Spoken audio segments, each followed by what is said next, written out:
be like, you lost it. I lose shit. I spent it and lived great. I was doing amazing on a daily, minutely basis. When did you downgrade your homes? Yeah, but that's just it. That's just it. Like, I used to, I never. Did you ever have? I never lived. Yeah, of course. Two of them in Jersey. One for me and then one for my family.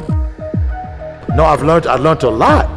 I've learned a lot. There was nothing else. How can you be learning? I learned and taught. How can you be learning the business side of it when you're partying, buying, spending the money? Because the business side of it for me was to take hip hop. Let Dave do it. It sounds like every time we say something about take hip hop. We used to get block parties. That ain't what battle rap is. That is exactly what battle rap is. Tell me how when Smack and them do a battle. Tell me how is it 20? That came in way before Smack. Way before Smack. When you talk about smacking them, that's smacking them and they're performing. That's a different type of battle rap. So you're Xing Smack out of battle rap. That's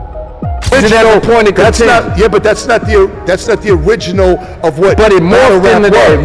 This ain't what original. That's not a morph. That's not a morph. That's just a That's just a side. That's something that's over. That's over there with that theater. You don't think Smack is battle rap today? That's what battle rap is. You would be a fool not to market yourself. If you but there's a sweet spot. If you no, there isn't. There's 100% a sweet spot. You would be a fool if you have something successful and you don't market yourself. Yeah, but you lose your integrity. We never did. You gave yourself 5 mics and people walked out of the building. We never did. People never lost. We used to. No. Look at 94 people. 94. What happened was, you know. I want to hear what your thoughts are. The people want to hear. I just know the truth. I don't know what you two got. This Dave Mays, man. We gonna take Dave Mays. Dave Mays, just as I say, you say that Dave said they walked out over 5 mics. We finna see. That's wrong. We finna see though. I'm ready. Come on. I'm not funny. Honestly, mate, you telling me I made this up. You made a statement just now to me and said that people walked out, and I'm telling you that didn't happen. So this lady's a liar, not Loon. No. The Eminem situation, I stood 10 toes down with that. We was the Source magazine. We were supposed to show those tapes. We were supposed to go at him. That man. Were you supposed to hold a press conference though? In their press release, Benzino and Mays announced they would be playing a tape of Eminem rapping racist lyrics. We can say that what's on this tape, the tape that 3 white kids from Detroit walked into Dave's office, brought and said, listen, this is the real Eminem and we're tired of it. We got to make this the same way that you guys have treated Mike Tyson. You guys are treating Kobe Bryant. You guys have treated R. Kelly, O.J. Simpson. We can hear the music now. We didn't go looking for that tape. The white boys popped up in the Source office trying to get 50 bands. I gave them 15. They said he made the tape at 21 years old. They told us everything. I heard you say that you had more money than Jay-Z 100%. and P. Diddy. 100%. Was it not even close or what? I don't think it was close. At my height back then, I don't think so. How much money we talking? I mean, we was getting a couple of million a month, a few million a month just from advertising. I'm talking about you though. I mean, I was spending. If you look at Jay back then and look at you, I mean, like how much you thinking? I got indicted for taxes because I was spending millions and millions of dollars. So, you know, I could just go from that. They wasn't spending millions of dollars. They didn't have money like that. They'll tell you. Or were they reinvesting it? I'm saying that whatever. Maybe you were blowing it and they were reinvesting. No, it doesn't. I'm just saying, no, they didn't have it. They didn't have that type of cash that I had. This episode is brought to you by Prize Picks, the fantasy sports platform that's changing the game for people like us. With Prize Picks, you can test your knowledge with picking over and under for your favorite player stats across a wide variety of sports. Think football, baseball, basketball, and beyond. So why wait? Jump into Prize Picks right now and bring more excitement to game day. Whether you're cheering from the stands or the couch, Prize Picks adds that extra layer of fun for sports excitement. Again, my slogan, why would you put something on the game when you could put something on the name? Let's get into those picks and start winning with Prize Picks today. IUTP code. Let's get back to the show.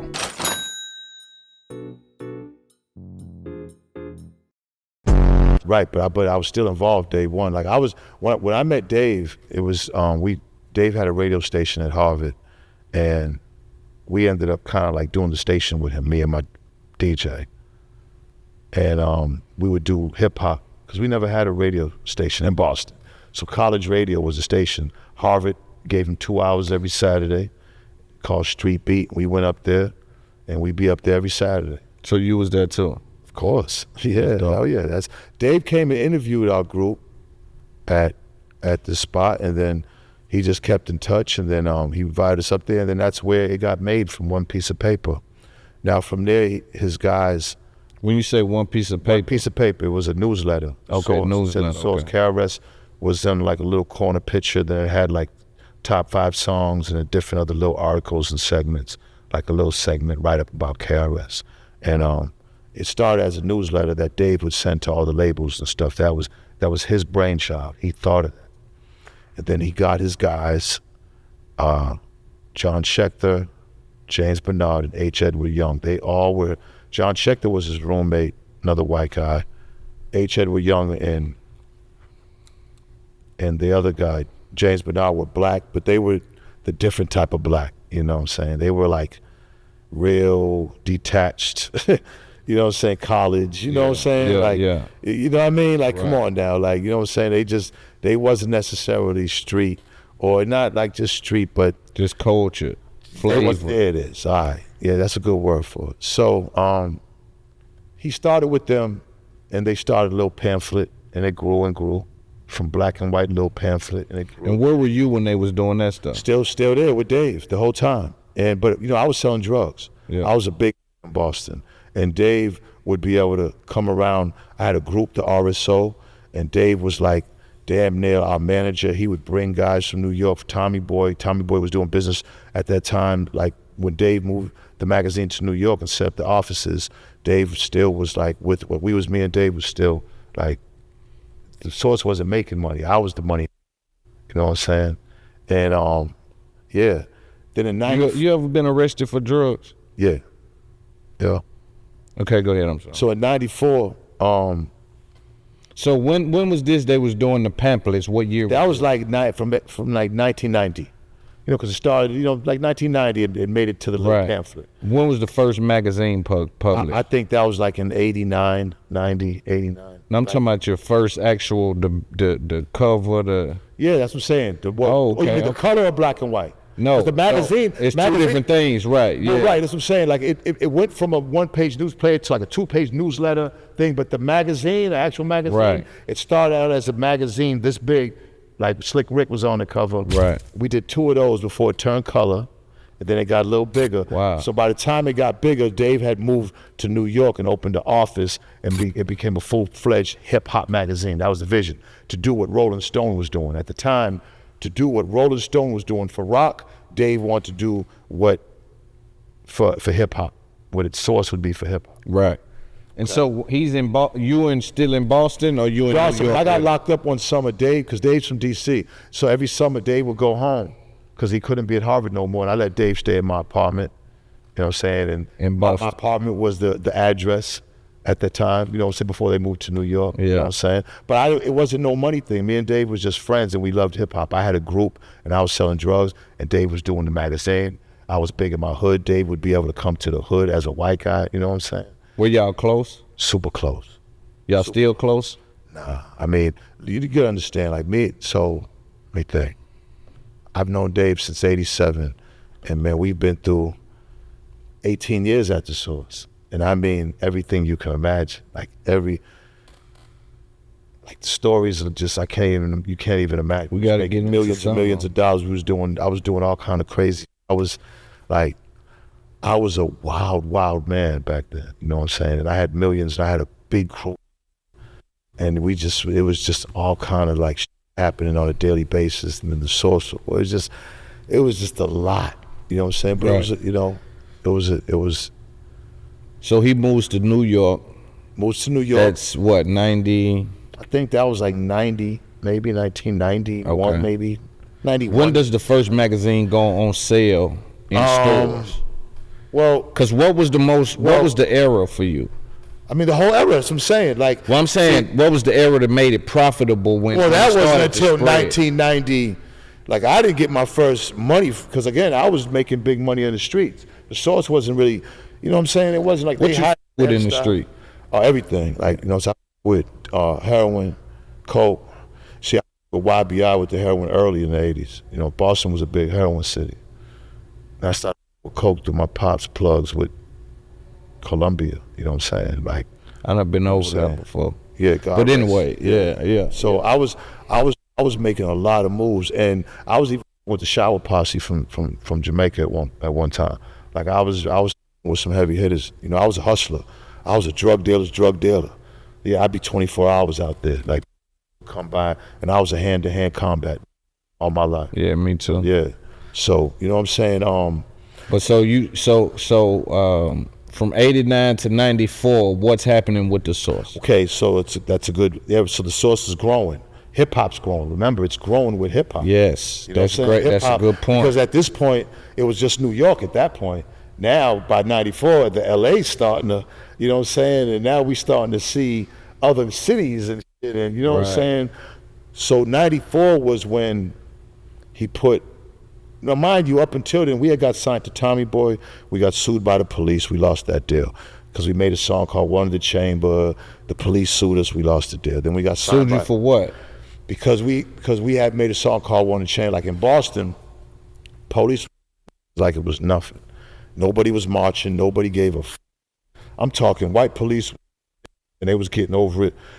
It wasn't no CNN, no marches, none of that shit. Getting the cars being shot twice in the back of the head in Project Hallways, and police was getting over it.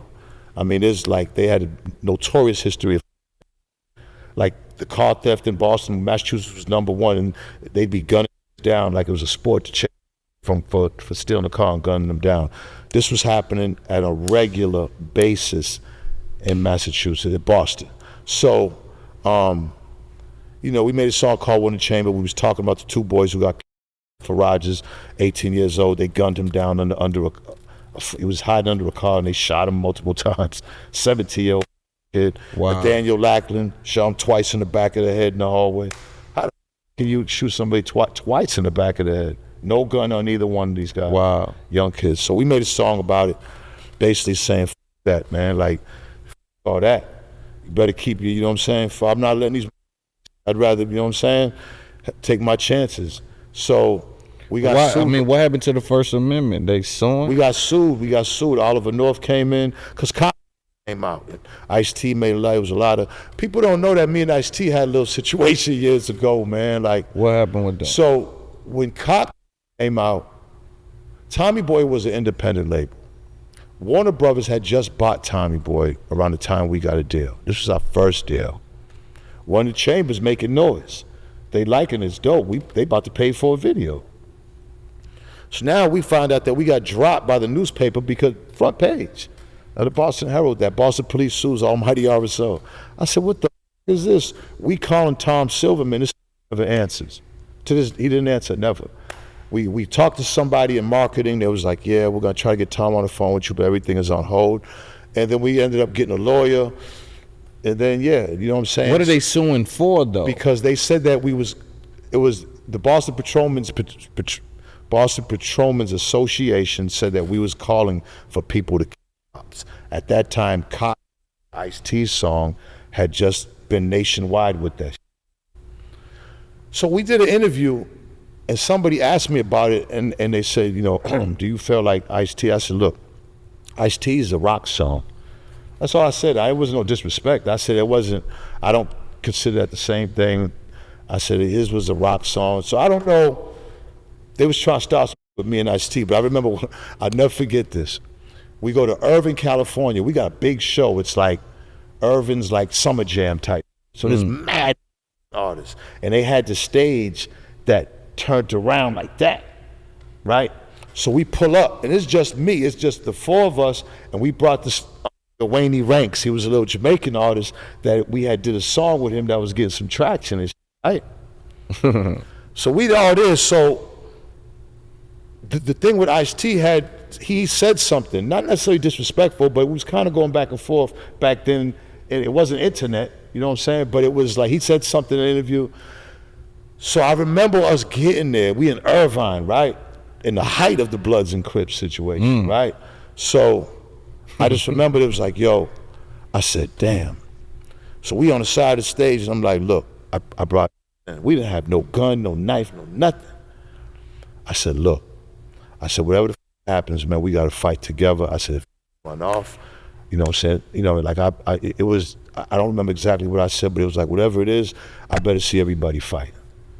You know what I'm saying? Because it looked like, you know, it's going down. Yeah, man. So, because Ice-T had just came, the truce was just trying to happen. He came with like 100 gang. I mean, literally, there was like 100, 150, and it was Bloods and Crips. Because at this time, his whole thing was, I didn't know this, but he's performing. He was the headliner performing Colors. This is when Colors was out, and they had made a flag of Blood and Crips. Now, remind you, when the stage turned, but it's a wall, so you don't see what's coming next. So they got this big ass Blood Crip flag, and it's mad Bloods and Crips on stage. So when that went around, I got goosebumps. That mother, it was number Bloods and Crips on it. So like, yo, Ice is big, big ass. LA got some big. Yeah, they do. Penitentiary body. Big ass. 7. He's like, yo, Ice want to talk to you. You know, so he want to talk to you alone. So I went over there with, he said, yo, man. He said, man, you see what I got? He started naming the sets he said, man, I ain't got no beef with you, homie. He said, man, if we gonna kill anybody, man, let's go kill cops. That's what he said. I swear. He said, man, all that, man. He said, man, fuck that, we ain't gonna kill each other, man. We gonna kill anybody, let's kill cops. I was like, yeah, let's do it. I'm like, yeah, you know what I'm saying? Yeah. You know what I mean? So we ended up losing the deal. And because you were sued by the police. Because Boston. Ice-T a gangster, and Boston being a racist town, shit. He brought all on stage together. And is he a guy? I mean, I'm saying I don't know. He's kind of before. You know, again, I don't know what did in the streets, but I'm saying his influence. How about that? Because to me, you can be whatever people that know you label you, and you can label yourself. But from what I look is your influence. And how you influence. You can't label yourself. You know, yeah. Like, you might try to, but yeah, it's hard. You know what I'm saying? And I know his influence. Yeah, he had major influence. Ice-T was a bad man. Yeah, still a bad man. Yeah, of course. Still on the run. Because we got to salute. We got to salute him because there's not too many. Him and LL. Yeah. When you look at both of them, him on the West and L on the East, they really stood the test of time in this game. And what they did with their career is what anybody that grows old should want to do with their career. So I salute both of them. Right. And for me, I'm listening to you explain Ice-T back in the day. What year was this? Man, I don't remember. This could have been. This was early RSO, so this had to been like 80 something. You know what I'm saying? Like, or early 90s something, like, because again, he came out and did Colors, and man, it was 15,000 people, half of them gang members. And so now I'm looking at Kendrick's situation that just happened, because for me, I'm looking at Kendrick and Drake and saying, all right, they're in a battle. The show that Kendrick done, it looked more like a ganging up thing to me. Look, listen, at the end of the day, we know. But it's funny because I saluted because Ice-T done it. It's like in they DNA. It's different because Drake is not from the United States. See, and that plays a part in this. Like, Drake's an amazing artist, all right? Can't take away. He sold a lot, made a lot of great songs. But when it comes to Kendrick, that's all you have to do. You just have to go back to the streets. Go to the streets, rep the streets, and the streets is gonna rep you, and that's what happened. You know what I'm saying? Drake can't get that. There's some real in Toronto, but it's not like, you know what I'm saying, LA, I mean, he leaned on America. This is America. Yeah. He leaned on America, and America reacted back. Right. You know what I'm saying? You can't come back. Drake can't beat that. I really don't, but I want to see Drake and Kendrick. I don't want to see. It's not even close. Like, Drake's not a battle rapper, man. Like, when Drake came, you got Drake peeing. When Drake came with the AI, that's not it. Yeah, you ain't like the AI. It's not it. That's not it. Yeah, I didn't like the AI one either. You know what I'm saying? Like, I don't mind. Listen, if you got a team, look, people gotta understand, man. Hip hop's not a monolith. Like, if you got a team and they're your team, that's like the Jamaican bobsled team. It's all for. If you in a team in the studio, man, you better, and you put music is made with teams, man. Yeah, pen's crazy, but so delivery or image don't work, so they gotta write for. And that's just how it works. Why do you think Drake can't hang with Kendrick though? Because I don't agree with you when it comes to that. Drake didn't grow up around that thing, man. That thing, Drake came up different. Drake was Wheelchair Jimmy, right? What's his name? Wheelchair. Whatever it was in like you know, Drake didn't come up under that. Drake was raised by his white mom, bro, and in a neighborhood that wasn't no danger there. But battle rap is danger. Battle rap is a swag that Drake don't have. Now that don't make Drake not dope. I don't know, man. We got people from London that's in battle rap, and I mean the real battle rap culture, right? We got battle leagues in London, and I say no. Well, I'm not saying that. I say that to say that the battle rap culture spreads out. He has battle rap. Battle rap big culture. Fan of battle rap. Man, the battle rap cultures. Nothing against London, but nothing against. Listen. Yeah, America is that thing, though. Come on, man. Come on, man. America that thing, though. Come on, man. Yeah, you know what I'm saying? True. We just do things. Hip hop is ours, bro. So we don't got to make excuses why we're the dopest at it. It's ours. And that don't mean that there's dope worldly, because there are. You right, there are. Salute to them. But this is our and we should be the dopest. And that's that. You know what I'm saying? Like Drake has had a run on top for a long time though. And he's still gonna make music and still be dope. Love Drake at the end of the day. They ain't gonna stop Drake. You know what I'm saying? But listen, man, hey, this is what hip hop is, man. Hip hop is going to get to the top. Kendrick got tired of it and he went and got him. What's the problem with it? You think it's over? It's been like, no, it's not over. Over how? That man is a multi. Do you think the battle's over? It should be. Oh yeah. After the LA thing, what can Drake do to? Yeah, of course. Drake's not coming back from that. I don't think it's over. It's over. I think he tries to pull a play some kind. Done. Damn. So he's dealing with. You're the second or third person that said that. It's over. Why would he even want to keep going? What else is he gonna say? How many songs are we gonna make? It's done. I don't even think the people want it anymore. The people don't even want Drake. He to may be dealing with anymore. exhausted at this point. People are exhausted. They don't want it. They want that to be the end. And it's great because what Kendrick did was spark up. Listen, if Kendrick can spark pride on a coast and that maybe could bring together from each other, then man, what's bigger than that? What's more? But I don't want to see no whole bunch of gangbang on stage at a rap but it's not even about that though, Loon, because that's their life. That's generations. That's my life. No, but I'm saying in LA, that's generations of that, and them think that they grew. That's all a lot of them know. And I respect it if it wasn't at a concert where Kendrick has wrapped the theme around. That's exactly what it should have been. But it's a Drake this that the catalyst of this whole thing. That's all right. And got up there and represented, not just basketball players, NBA ball players, women, kids, everybody, the entire spectrum. Yeah, but I've been snitched on and told on in the streets, so that's all right. I don't want to see no because for me it do. Because I can have 1,000, this is my city. I can have 1,000 in here at any moment. You see me by myself is because I know the streets don't favor that. That's all right. That's fake. That's all right. But the optics of that, it was bigger than that. The optics of that was bigger than that. Them niggas went up there and Kendrick brought everybody, and Kendrick was rocking Tupac when Pac came to my award show.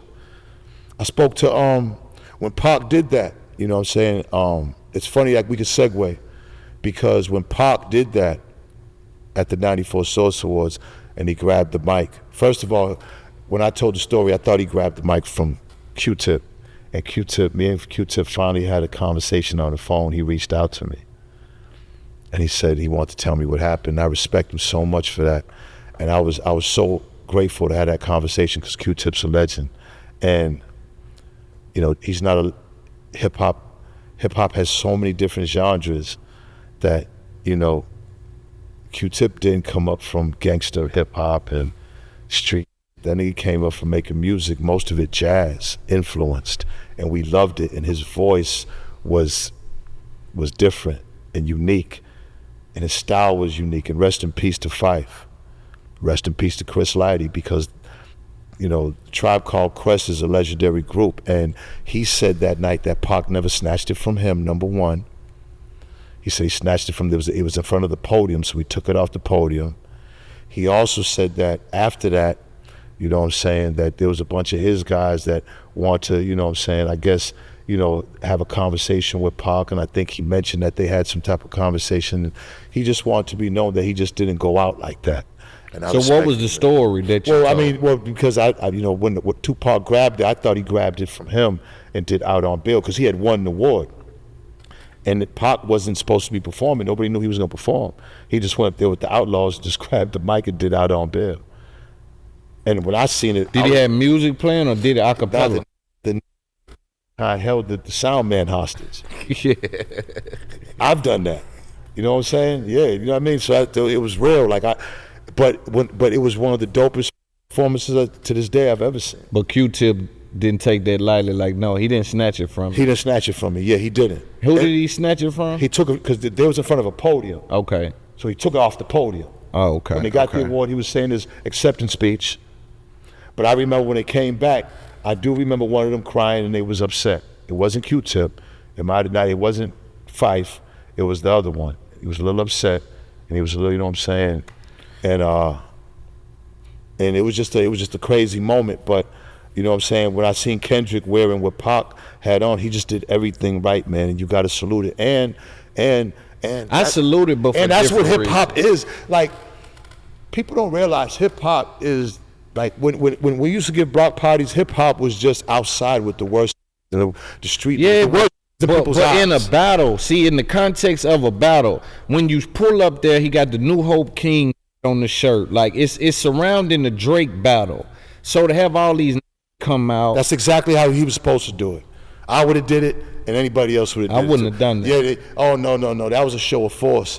That man, that's gonna go. That moment is gonna go down in history, and it was a great moment. It was a great moment, and I want to be clear with that too, because I don't want people to think I don't with Kendrick or what's going on.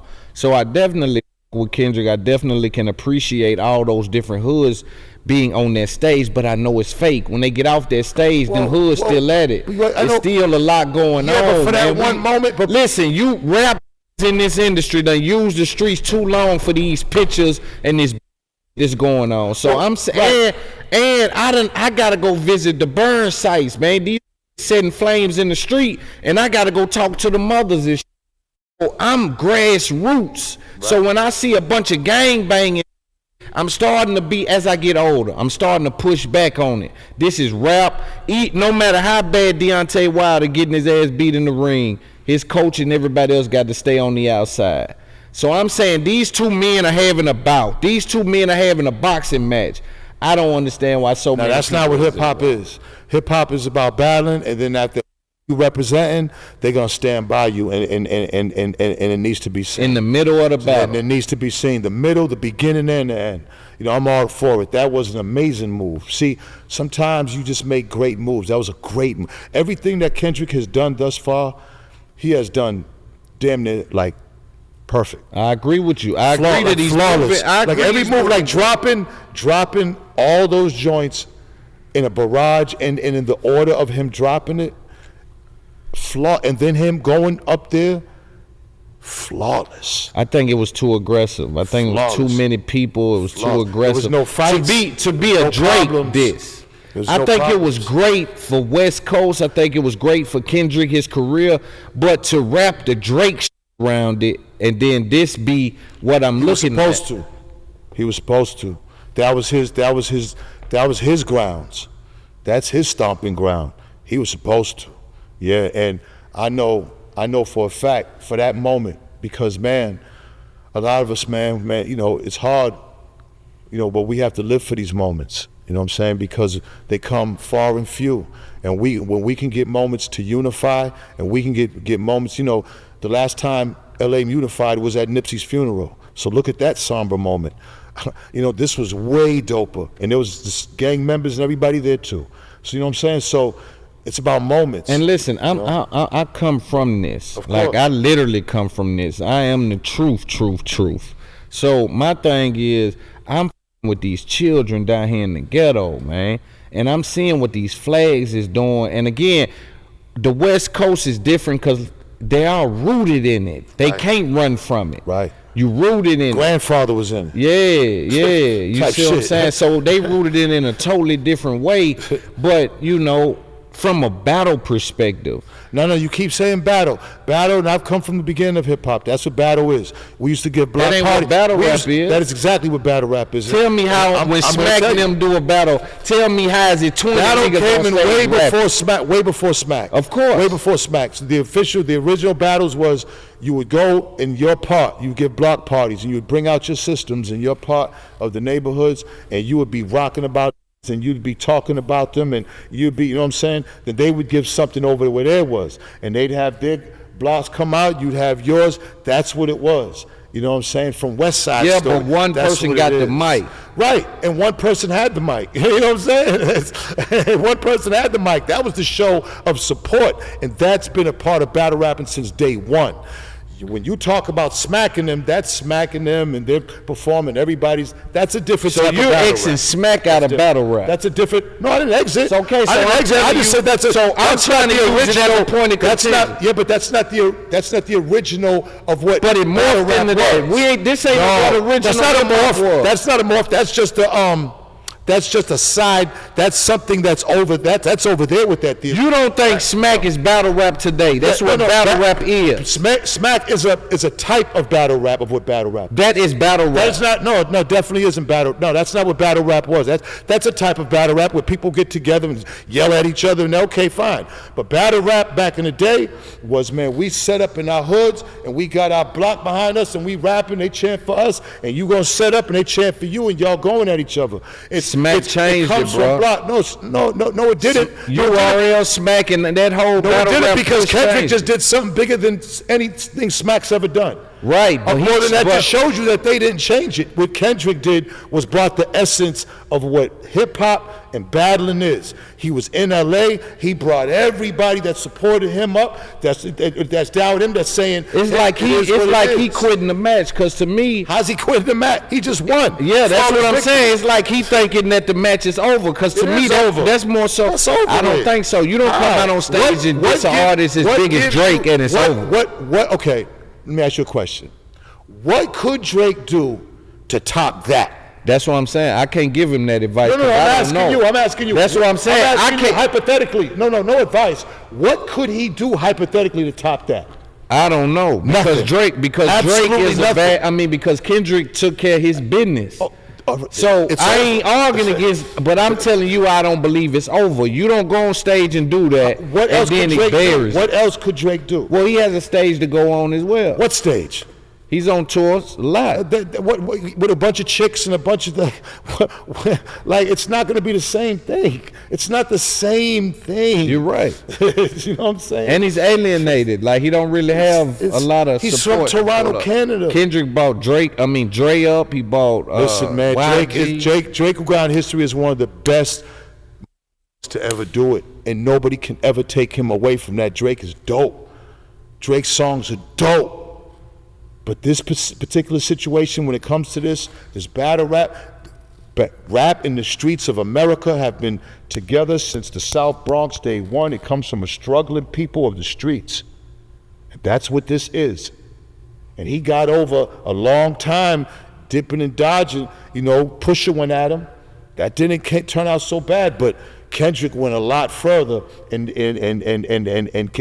Kendrick's mind, Kendrick is battling him. Pusha tried, Pusha did what you're talking about. You know what I'm saying? Lyrically, nah. Kendrick is like, nah, my. Kendrick pushing the line for real. Nah, Kendrick like, bro. He pushing a mean line, though. I ain't taking that Hip from hop is more than just lyrics and everything. Hip hop is life. You right. Hip hop is the hood. Hip hop is these people. You know what But I'm saying? I'm hip hop, not without all my people. See, I'm this without all my people with me. See, that's what I'm saying. What? I mean, even without the people, he dogged them in all the songs. So what else does he have to do? He already did that. But again, it could be him looking at it as the match is over. This is the end. If anything, Kendrick is ready for more. If anything, Kendrick got 10 more songs that is even going to probably be worse.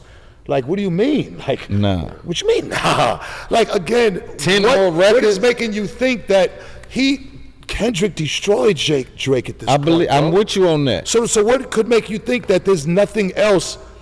Because I think Drake still has the ability to do a timestamp record. There's still what? So if you know Drake and you know his catalog, you get into those timestamp records. What song could he come back against Kendrick right now after Yeah, he's in a bad place. It's over, bro. It's done. Everybody can. You ain't the only person that said that. It's over. Two or three people done told me they believe this to be it. This is over. I look at it like, what else could he do? Now, the only thing that he could do is if he did a whole big thing at Toronto and had guys come up on stage in Toronto. Maybe that. Nah, that won't hit. Well, that's it then. It's over. That's it. It's done. See, because Kendrick does have the culture with him. When right, and that's what hip hop is, Lone. It's the culture. It's us. It's ours. It's from the streets of America. Not America, the corporate. Not America, the no, the streets where they stuck us in. You know what I'm saying? Up conditions. They thought that we was gonna just. And then out come this. Yeah. So yeah, no. That's what hip hop is. Rap, because when hip hop came, rap wasn't even rapping. In 1973, when hip hop was birthed, a rapper wasn't even around. It was DJing, and it was about MCing. Yes, y'all, we in the building, y'all. Rap came a few years later. It all morphed and developed, but hip hop came from the South Bronx was. If you go back and see what the South Bronx looked like in '73, it was one of the worst hoods in the world. Never mind just America. Right. So that's what hip hop came out of. We got to look at hip hop that it just isn't rap. You know what I'm saying? Yeah, for sure. You know what I mean? It's bigger than that. It's who we But are. it's us saying like, yeah, America, yeah, you stuck in. Look at all the trillions of dollars that came out of this shit from that. The out of here. See, and then I think, like I say, I think Drake has an opportunity to answer back. Will he answer back? No. Loon, it's over, man. It's over. Listen, Drake just needs to keep making music he has a big fan base. Hip hop is a worldly fan base. You know what I'm saying? There's a lot of different demographics of hip hop and lanes of hip hop. Drake just needs to keep doing him. Kendrick needs to keep doing him. This was a moment in history. You know what I'm saying? And Kendrick won. It's all right. It's okay. Kendrick can win. It's not the end of the world. You know what I'm saying? Yeah. You know what I'm saying? Like, yeah, he's an American. You know what I'm saying? Like, when the Olympics, I'm going to be cheering for Sha'Carri. I'm not going to be cheering for nobody else. You know what I'm saying? When Kevin Durant play, I'm going to be cheering for Team USA.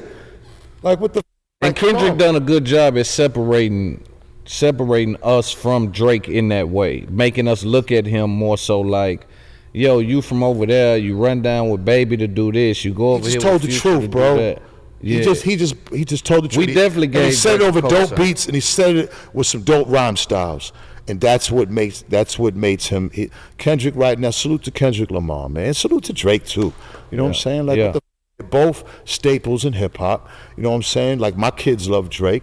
You know what I'm saying? My kids love Kendrick. There's enough of it for everybody, and let's just move on because at the end of the day, you know, after LA, that's it. It's over. It's over. Nail in the coffin. Yeah, let's get back to Source Magazine. How many times did y'all deal with Tupac there? I actually did a song with Pac, you know what I'm saying, in the studio with him. For real? Yeah, called, it's on YouTube, you know what I'm saying. What kind of individual was Pac? Just, Pac, from what I remember, was just a real hyper, intelligent leadership. Like, you could see leadership. Like, you know what I'm saying? I don't see too much leadership. Right. And the ones who do have leaders, they just be disrespecting it. I don't like that anyway. That's not leadership to me. But real leadership, when you respect you in a way of trying to teach. He was a teacher, always trying to really wake people up from situations. From the time I was with him, that's what I seen. You know what I mean? As far as dealing with him with the Source, just at the '94 Source Awards when he made his impromptu performance. So he never was in the magazine at all? Of course. I'm saying, what covers, we did interviews and everything, yeah. Okay. Yeah, hell yeah. So how many times you don't know? I think twice. Twice. Okay. Twice we did extensive, like on the machine. How did the Unsigned Hype and the mic system work?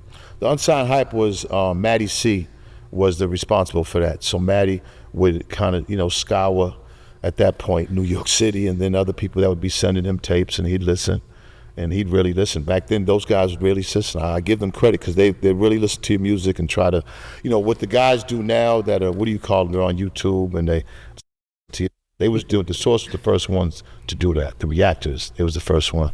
So, Unsigned Hype and the 5 mics was just the staff. We would always get the music from different labels, and then they would sit down and rate the music. And that's how we would, Rolling Stone had a rating system and that's where we got it from. I didn't know that. Yeah, well, Rolling Stone was the first music magazine, and they was the blueprint. You know what I'm saying? That's what I remember you just said. There was the blueprint. Wow. Jan Winter. That was Dave's hero. Dave wanted to be the Jan Winter of hip hop. He was the publisher for Rolling Stone and the creator. When I look over your history, especially on YouTube, they have a lot of videos where it seems like you used Source to brand yourself. Listen, Oprah magazine, right? She has a magazine called O. Guess who's on the cover of the magazine every month? Oprah. Russell Simmons did Fat Farm. Guess who was in every ad modeling his sweaters? Is Oprah on every cover of O? Every cover of O, Oprah's on it. Every single cover of O, Oprah's on it. Every cover. You know what I'm saying? She on every cover. I didn't know that. A lot of people don't. I mean, listen, you would be a fool not to market yourself. There's a sweet spot. No, there isn't. There's 100% a sweet spot. You would be a fool if you have something successful and you don't market yourself. Yeah, but you lose your integrity. We never did. You gave yourself 5 mics and people walked out of the building. We never did. People walked out. We used to. No. Look at 94 people. 94. What happened was Dave put an article about the Source magazine in 1994 about my rap group RSO. We had already had 4. We've been signed to Rap a Lot. We've been signed to all these different people. Eazy-E was going to give us a deal, and he put an article in us. The rest of the guys said it was wrong because we didn't deserve it. Now, this is my man for all these years. I've been holding him down, you know what I'm saying? My man. And the rest of the guys felt like we didn't deserve it because we're from Boston. So they said that they'll walk out if Dave doesn't step down. Dave fired all of them. His 3 partners bought them out and made me 50% partner. And from 1994 on, the Source made millions and millions of dollars. Yeah, but No, but. Yes, no, I'm talking about after 94. This is when you were That's involved. When they walked out. That was the walk. That's when I was involved. That's when they walked out. But I'm saying, when I was looking at it, I think it said... You're looking at things that aren't Dave true. Mays said this, though. What did he say? On Vlad TV. Hold on. I'm going to get it up. Please do. 1994, the Source. I think he said you gave 5 mics and then they decided to walk out or something. No. Hold on. No. You get the stories wrong. They walked out in 94. And like anything that I did up there, Dave agreed to do it. So we did everything together. So Dave didn't say none of that. That's one thing about the internet. If you don't listen to it right properly, then you're gonna end up not knowing the true story and stuff. Oh, okay. It says quitting over Benzino. Hold on. I'm gonna see what he said. Hold on. We're gonna get into it. This is gonna be a good conversation. Hey, listen, Because you know, I want to hear what your thoughts are. The people want to hear. I just know the truth. I don't know what you two got. This Dave Mays, right? Man. We're gonna take Dave Mays. Dave Mays, just as I say, you said that Dave said they walked out over 5 mics. We finna That's see. Wrong. We finna see though. Let's go. I'm ready. Come on. Without making it personal, Hold on, here it is. Kim Osorio, the Source writers walked out after Benzino 5 mics rating. comes from I'll play it. You never heard that? Play it. I get Kim on the phone right now. We can call Kim. Let's play because I want to be historic. Nah, but you got to be right. You got to get your facts right now. You know what I'm saying? You got to get your facts. Well, because nobody walked out over 5 mics. That's wrong. Because you just said that. Look at this. Again, it's YouTube though. It's YouTube. People are saying it. That's what YouTube said. No, that's what the Who's lady people? said. So if somebody said right now that finna the play- sky's raining lizards, does that make it true?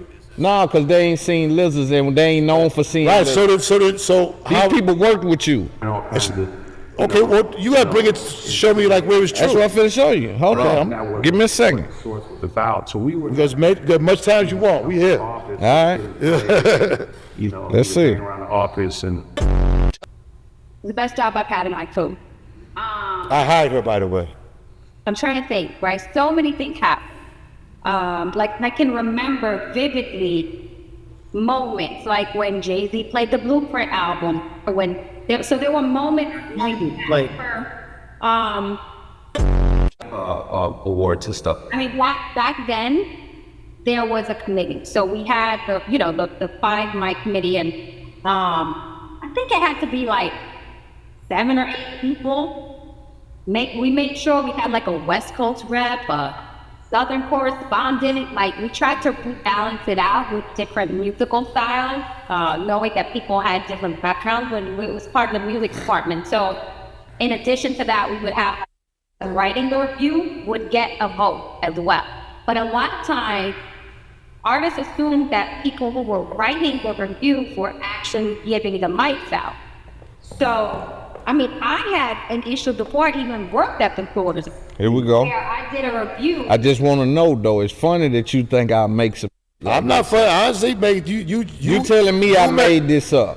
You made a statement just now to me and said that people walked out, and I'm telling you that didn't happen. So Okay, so this lady's a liar, not Loon. no, but play it like what All she right, said. that's what I'm still still. waiting. I just want to be sure we on the same page. I feel like did Benzino give his soapbox? You know, I must say he gave his. I must say he gave his soapbox. Like nobody gave Benzino soapbox. I think that's for everybody. And shouts out to Benzino because that is the homie. But I feel like that was the point when everybody started being like, "Oh, word, yeah, I don't remember him giving himself 5 mics. Okay, she just said it right there. Walkout. Before It had nothing to do with that. Was in '94. Men got like 4.5 mics just through, and that was before. okay, something like that. It was something like that. All right." Until the staff walked out, they like had a lot of stories about that. So here's what we're dealing with. We're dealing with Lord Jamal because that's the podcast that this is on. You can see.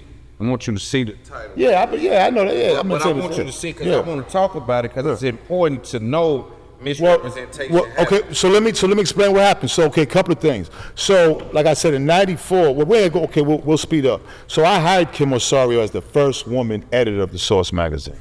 She was the very first one. Because prior to that, it was only men.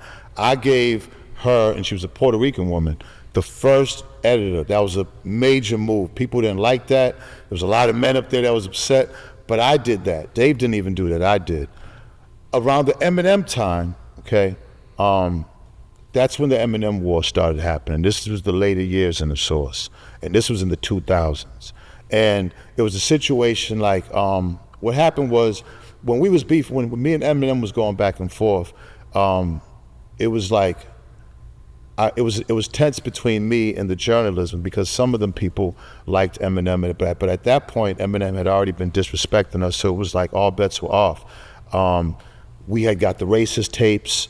They had sued the Source magazine for copyright infringement. We had to go to federal court. We ended up winning that case and ended up paying for our lawyers. We won a landmark decision. We was able to put the racist tapes, vacuum seal them, and put it in as a special part of the Source magazine, because we was the first one to expose the racist tapes. But at I'm gonna get to that. but at that time, the staff was like, like at that point, it's like, I'm writing your checks, I'm the boss. And I never did that before. I never put myself in on any mic writing prior to that. Remember, I've been with Source since day one. I never sat in on a mic rating because I always let them do their jobs. I would never get in front of anybody's job. At that point, I had to flex my power though, because this was bigger than them. We beefing against Eminem, and then we're beefing against Interscope, and we're beefing against Universal. So anybody who's not with that, you can be replaced. This was a very tense time for everybody at that point.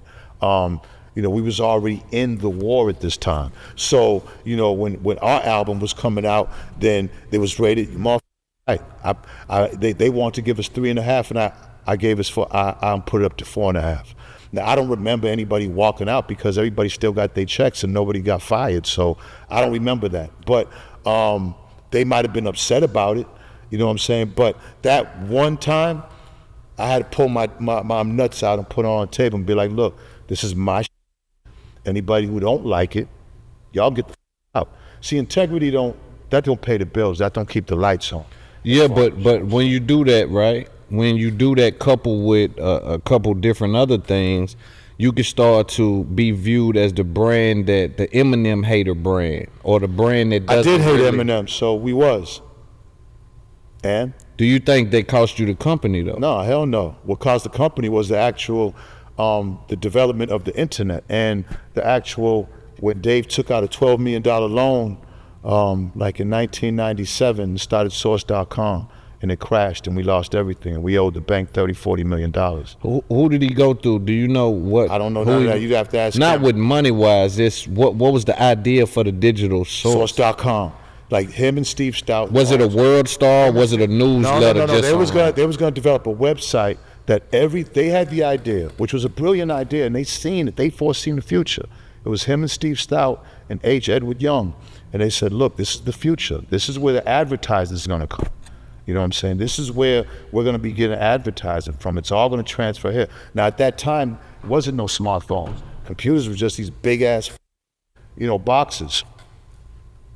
It was still like hardwares, floppy disk. So Dave and him said that everything, we're going to be the first ones.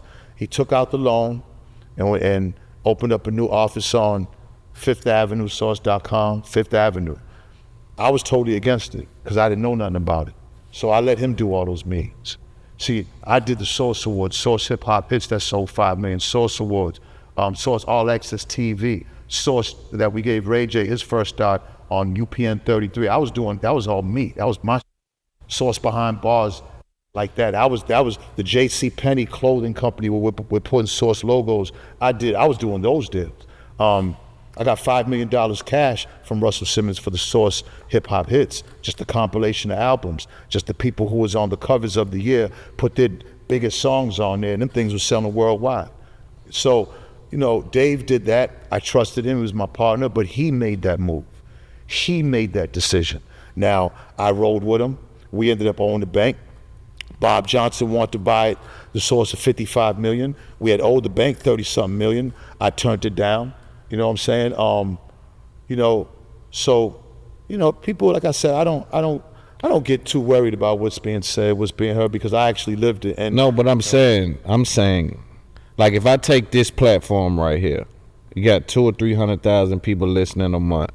If I started every time to bash Benzino, I lose some of my fans. I lose some of the people that want to hear about the game I got or what I've been through, or that want to hear me interview people.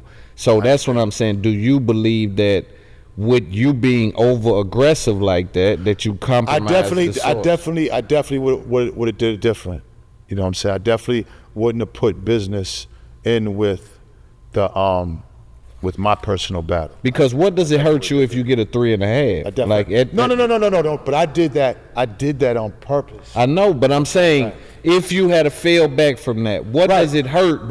That's all ego. That's all like pride and ego. Of course it was, 100%.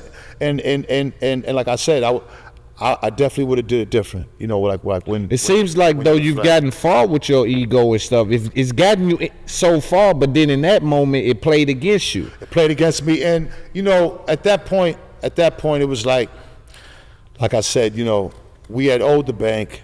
I got indicted around that time. Like everything started falling apart, like right around that time. So, you know, things happen. You know what I'm saying? You live and you learn. And the Eminem situation, I stood 10 toes down with that. We was the Source magazine. We were supposed to show those tapes. We were supposed to go at him. That man. Were you supposed to hold a press conference though? In their press release, Benzino and Maze announced they would be playing a tape of Eminem rapping racist We lyrics. could say that what's on this tape, the tape that 3 white kids from Detroit walked into Dave's office, brought and said, listen, This is the real Eminem, and we're tired of it. We got to make this the same way that you guys have treated Mike Tyson. You guys are treating Kobe Bryant. You guys treated R. Kelly, O.J. Simpson. We can hear the music now. Think of a more, important, pivotal moment in our history, in the source's history, our personal histories that been right here tonight. Black women are bad, white women are good. I don't care if he's redeemed himself now. That's not the message. And if that's who he is, then he has to be held accountable for that. I want to see what he's going to say now. The ball's is in his court now. We did hold a press conference. I know, but was that over? Damn, why wouldn't we? Why wouldn't you hold a press who's the biggest artist right? Let's say, who's the biggest white artist right now? Jack Harlow? Who? Jack Harlow? No, the biggest white artist, not Jack Harlow. Because he's who's not the big biggest as, white he's not big as rapper? Eminem. I'm saying not rapper, artist. Male artist. Who's the biggest singer? Anybody right now? Garth Brooks, Tim McGraw. Let's say Tim McGraw had a song back in the day talking about black today, right? And it came out. Do you know that would be the #1 thing on Twitter and TMZ right now? Right now. So we did nothing wrong. We was TMZ. We was Twitter. We was the internet. We did what we were supposed to do. We didn't go looking for that tape. Them white boys popped up in the source office trying to get 50 bands. I gave him 15. They said he made the tape at 21 years old. They told us everything. We're a magazine publication of news, music, culture. Like we were supposed to. Just like everybody else would right now. That makes sense. I mean, I can't really push back on that. But I think coupled with your beef with him, well, it felt like you was the documentaries. The beef started it. If I didn't have beef with him, them dudes was never bringing that tape to me. If I never had beef, they had the tape for years. He made the tape years ago. When he was 21, not 16, he never had no black girlfriend. It was all. But the bottom line is, the tape's been out. He was trying to sell it to Irv Gotti and them. He was just asking too much for it. Niggas wasn't buying it. But they made a whole rap racist hour tape. I had to go to federal court for that shit. For what? Because Jimmy and them sued us because we had the tape and they sued us for copyright infringement. First they said it wasn't him. Then they said, okay, it's him. Y'all shouldn't have it. We're going to sue you. And we won. Bang. So what? The chips fell the way they fell. And I played the chips the way I was. I was a guy that grew up against racism and that. I wasn't with it. So I reacted based on who I am. I can't speak for anybody else. Right. But with the magazine, how involved were you with the business side of it? 100%. I made all the decisions. I hired the editor-in-chief. You know what I'm saying? I came up with the So how were you running, how were you making these big boy decisions? Calling Dave, letting Dave know the plays, and Dave would run the play, just like a coach. Same I'm coaching from the things, the boxes. And Dave got the headset on, and Dave's handling it accordingly. Because Dave was this guy, notes, brilliant. I was the creative. I was streets. I was hip hop. I had been hip hop since 11 years old from the South Bronx, in my grandfather's basement, all the way to Boston with block parties and RSO and Made Men, and you know what I'm saying? Yeah. And I never got credit for all that, but I didn't want it because I was getting millions of dollars. And I was traveling the world doing amazing, wasn't doing nothing. Right. Because you was balling back in the day when it wasn't even a thing. Oh my God. You have no, it was millions and millions of dollars. And this was in the early 2000s. Yeah, I heard you say that you had more money than Jay-Z 100%. and P. Diddy. 100%. 100%. Was it not even close or what? I don't think it was close. At my height back then, I don't think so. How much money we talking? I mean, we was getting a couple of million a month, few million a month just from advertising. I'm talking about you though. I mean, I was spending. If you look at Jay back then and look at you, I mean, like how much you think? I got indicted for taxes because I was spending millions and millions of dollars. So, I could just go from that. They wasn't spending millions of dollars. They didn't have money like that. They'll tell you. Or were they reinvesting it? I'm saying that whatever. Maybe you were blowing it and they were reinvesting. No, it doesn't. I'm just saying. No, they didn't have it. They didn't have that type of cash that I had. They just didn't. They had record deals. I owned the whole magazine and I was getting record deals. I got $800,000 from Elektra. I was signed to Motown. I got $700,000 advance from them while I was doing the Source magazine. Like, filthy. You know what I mean? Doing crazy, like, you know what I'm saying? Like, just taking private jets and having Miami renting out the biggest penthouses and 5 hotel rooms. The Beverly Hills suite, staying there for 3 months at $1,200 a night. In the back, the bungalows in the back, not the regular rooms. Jacob, $2 million cash with jewelry. Bought the whole staff jewelry and all that. Why you didn't pay the taxes on it? I mean, Dave was supposed to. Because you really didn't know. David, no, because I never questioned Dave. Dave handled the business and everything. I was getting money. So y'all were indicted as a team. I got indicted by myself. See, that don't make sense. Surely don't, but it was what it was. That's crazy. Very. You know, it is what it is. You know what I'm saying? So he paid his tax as far as you know. Man, listen, he didn't get indicted. I did. You know, but you know what I'm saying? I ain't got nothing bad to say about Dave. Me and Dave accomplished so much amazing. But why don't y'all talk now, seeing y'all did that? You know what I'm saying? It's personal. You know what I'm saying? Not everything for that together, but it's like, you know, we and Dave was together for like 20 years. That's every what day. I'm saying. Every day. So we got, just naturally, it was time. He got married. It was time he just go and do his own night. It was just time, natural. It was a natural thing. God said it. You can't question God. You know what I'm saying? The way life is phases. You're not going to be around this all your life. You know what I'm saying? You're going to transition, especially the way life is moving now. You transition because, especially for older guys, if you're not adapting and adjusting on the fly, then you're going to get left behind and you're going to get f***ed up. Yeah. I ain't got time to worry about who's not with me. I only got time to worry about who's with me. Back then, what was Z and Diddy like? What were they? I didn't know. You know, both of them were quiet. Dave dealt with the business on them, and I'm sure you know they're big ego driven too. We all egos. They knew who I was. You know what I'm saying? How you f the money up, though? I didn't f the money up. I spent it, and I helped. No, not really, because you know the object of life is to live. You know what I'm saying? I lived it. I had a hell of a run. Live and keep living, though. Yeah, I'm still living. But you was in front of Jay and Diddy. Think about that statement. Right. You took off and you was in front of all of them. Right. And you say I'm a hustler from the street. Like it ain't no way I f this play up. Happens. And you know, I helped a lot of people. I gave away a lot of money. Did you? A lot. Man, boy, Robin Hood ain't got on the Z-ster. Believe that. Yeah, man, I gave away. I was very, very generous to a lot of people, man. You know what I'm saying? And, you know, with my mentality, where I made a mistake was I took the super street mentality of anytime I got my bag, I would take my profit off top and go f it off, get a bunch of nice, and then go bring the plug his because I was such a hustler that I knew that I could go back tomorrow and get it again. And that's how I just looked at life. It wasn't the I'm the re-up king. Like, if soon I get enough to re-up, I want more product than I want money. When I'm in the street, I've always been that I want more product than I want money, because the product is my money. No, I just was always that I'm going to get more product because it don't matter, because I'm always gonna like man, that's what I'm saying, man. I always got money, man. Getting money was never a problem. And even like right now, like even in the situation I'm in, I still, you know what I'm saying, I don't punch no, you know what I'm saying? Yeah, but you was a I'm talking about, man, in front of Diddy and them saying something. A lot of those multi-millionaires ain't got, that happens. But they want the head of no.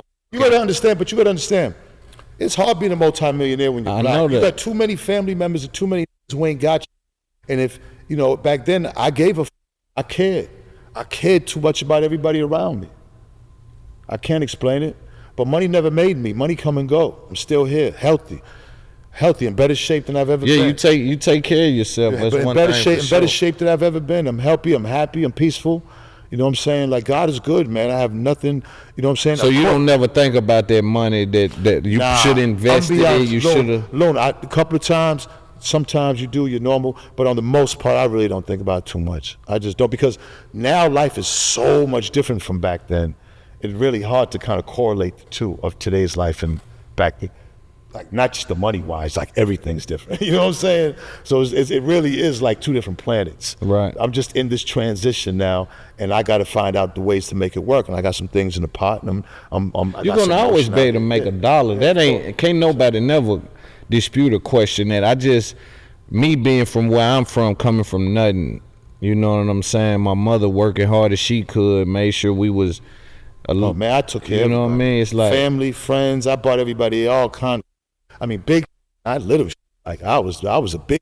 Any of them help you back? What you buy? What you buying, motherfucker? Did you cars, jewelry, money? You know what I'm saying? I mean, bills, everything. The women I was with, jewelry, money. Just my kids. Spoiled the hell out of my kids. You know what I mean? It just, you know what I'm saying? Look at it. I mean, I watched my father do that. Right. I watched him be very generous, man. I kind of took that on. I learned later that necessarily wasn't the greatest move, because, you know, later on, you know, when they could be in a position to help you, they don't. You know, but see, that's the part where I give that to God, because I truly believe that doesn't go unnoticed. I really believe that you shouldn't feel anyway, and you shouldn't feel spiteful or vengeful. Just know that you did it, and it's gonna come in different ways, and that's rough. That's just how I feel. That's rough, though. I'm saying. Did you ever feel like? Do you remember the moment when you felt like I'm broke? Not that I can't make $1. No, These are two different things. No, because I always was. I just blew money. Like, I was really blowing money fast. That BMF is like I just always was. At some point, anybody that knew you would tell him that he's been like that from day one. I love nice things. I love, you know what I'm saying? I could name the celebrities. I was the top. Yeah. For a few years, I had the owner of the Source magazine and Source Powerful. Awards, and had a hit record. Yeah. Like that, you know what I mean? Yeah. Like, you know what I'm saying? Yeah, no, that's it. I know. So I lived. I didn't, when people be like, you lost it, I lose shit. I spent it and lived great. I was doing amazing shit on a daily, minutely basis. You know what I'm saying?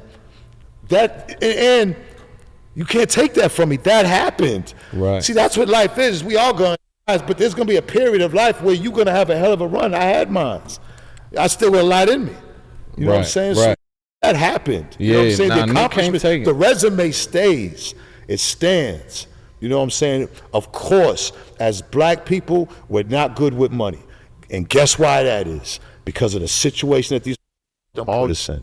But I lived and I learned, and you know what I'm saying? I'm definitely. But at some point, I know reality kicked in. You like, yo, I can't spend money like reality only kicks in of what I got to worry about right now. That's my reality now. So you telling me it's not reality no more. The past. I swear to God, I'm not lying. The past is not reality no more. No, I'm talking about in that moment. Like, I'm wondering, in your life, was it 2006 where you like, damn, the lifestyle got to change? I got to downgrade house. Because I still had bad. Yeah, we gonna still was smoking good weed. I still was. When did you downgrade your homes? Yeah, but that's just it. That's just it. Like, I used to. I never. Did you ever have? I never lived. Yeah, of course. Two of them in Jersey. One for me and my. Then one for my family. Big stupid ones next to Russell Simmons and Jar and shout out. Missy and Wyclef. Yeah, but you know what I'm saying. But you know what I mean. Like, I was living in hotels more than anything. That was my family. I was on the road all my life. I was staying in hotels all my life. From motels to the most amazing hotels you could think of my whole life. So I didn't see the difference. You know what I'm saying? When that happened, Dave might have been up. But man, when we lost the Source, I moved to Miami. We lost everything. I moved to Miami. I still was paying my rent. I had a nice little house with a little pool in Hollywood, California. Man, I was still going to strip clubs, still following. Like, what do I got to be upset for? How long? For a minute. Yeah. It's like, you know, we started Hip Hop Weekly. I came up with Hip Hop Weekly. Wasn't getting the money to Source. So you were the owner of that. I invented that. Shout out to that. These are important. That's what I'm looking for. What happened after that? Like, how you maintain the lifestyle? I invented hip hop. I'm sure there was a thirst to maintain the lifestyle. Yes, invented Hip Hop Weekly, and we ended up putting a magazine out. We tried to do it a week. That was hard as but we managed to do it 2 weeks. And we did it through the internet. We did something that nobody even understood. To put a magazine out, because you have a time limit, we did it by having editors all over the place, and like nobody, we didn't even have an office. And we did that every 2 weeks and put out 7 years of Hip Hop Weekly, bro. It was amazing. Like, for real. Was it in newsstands or just on video? All over the newsstands, everywhere. It was in the jails. People loved Hip Hop Weekly. You know Damn, who was in that with you? Huh? Who was in that with you? It was me and Dave. And we hired my man Cavario, you know what I'm saying? And we hired Cynthia Horner, Sonny from the Food Network. Salute to her. She's doing amazing things. Like, you know what I'm saying? Like, I was hiring everybody. I was hiring from jail, giving them journalist spots. Why don't you have like a network, TV, something? What? I mean, did you get any information from all of this? Yeah, right. So you know, right now, you know how to run a... I know how to do all that, bro. You know what I'm saying? But it's like Dave, a lot of people don't want to with street. A lot of people don't want to with all that they might be leery and scared of. See, Dave, we bonded. And when everything grew, Dave came to me.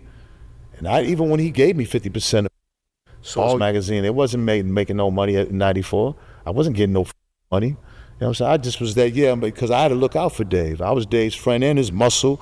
And then I started learning new to where's that my mind, because I was hip hop, and I started actually making amazing things happening where I was surprising myself. Like, damn. Then once I started, doing actual that was outside of street, then that's when I was like, oh yeah, come on, that. And I didn't get credit for it, but I wasn't looking for it. But what I'm hearing from you is that you were around Source from day one, but you wasn't participating from a business perspective. He came and gave you 50% wasn't really nothing to participate with me in it from until I would say until I started like really getting involved with the Source Awards, which was around 94, 95. But if he giving you 50%, right, then that means something was established prior to. Right, that's what I'm saying. Right, that he was like, I was with him the whole time. Remember I told you, like, he was staying at my apartment when they was bagging the magazines. We was best friends. But on paper, he was 100%. But he he had partners. Remember those guys? He bought them out in '94 when everybody walked out when he put the article in about. Okay. You know what I'm saying? Now, so then he gave me 50% because he was 100%. He was like, yo. And this before any real traction is happening. Yeah, there wasn't really no money being made. Right. He was like, bro, you want to? I was like, why not? I wonder how he feels about that move. I mean, listen. Look, we did amazing things together. Right. I was a major part of those millions. Bob Johnson, who sold BT for $300 million, flew us up there and offered us $55 million cash in his office. And he turned it down. I did that. Me and Dave together. Like, that was me. There wasn't no Source without me. I was unorthodox in how I did. But it didn't matter. I wasn't up there. I didn't have to be the poster boy because I was getting money and I was happy and everybody around me was eating. It was an amazing thing. Could you have learned more though? No, I learned a lot. I've learned a lot. There was nothing else. How can you be learning? I learned and taught. How can you be learning the business side of it when you're partying, buying, spending the money? Because the business side of it for me was to take hip hop. Let Dave do it. It sounds like every time we say something about take the hip hop. No, because I just told you I was quarterbacking Dave. Dave didn't do shit.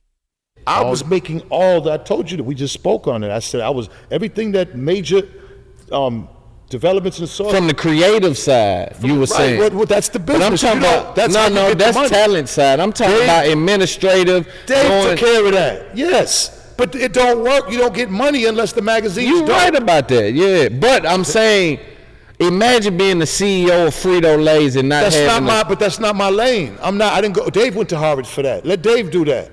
Let your partner do that. So if you were more knowledgeable, then you could have stopped him from doing that $12 million. You do right. I wasn't with it, but I trusted him. I wasn't with it.